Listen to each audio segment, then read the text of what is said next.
Braziliyaning Rio de Janeiro shahri mezbonlik qilayotgan 15-chi Paralimpiya o'yinlari mamlakatimiz vakillari uchun omadli boshlandi.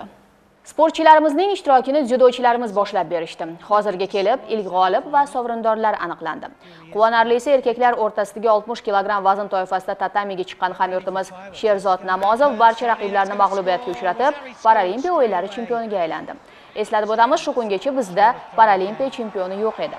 Namozov finalga qadar urugvaylik Henri Borges, ozarbayjonlik Ramin Ibrohimovni mag'lubiyatga uchratdi. Oltin medal uchun kechgan bahsda dzyudo vatani hisoblangan Yaponiya terma jamoasi a'zosi Makoto Hirosidan ustun keldi va shohsupaning eng yuqori pog'onasiga ko'tarildi. Shundan so'ng 66 kg vazn toifasidagi dzyudochimiz O'tkirjon Nig'matov ham Paralimpiya o'yinlari chempioniga aylandi.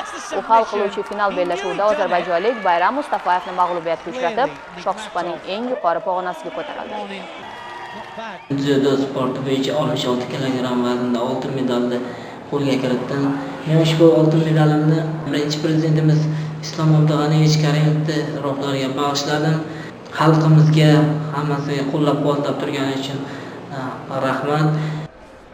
52 kg vazn toifasidagi bahslarda ishtirok etgan Xorazm dzyudo maktabi tarbiyalanuvchisi bronza medal uchun kechgan bahsda kanadalik Priscilla Gagdeni mag'lubiyatga uchratdi va 3-o'rinni qo'lga kiritdi.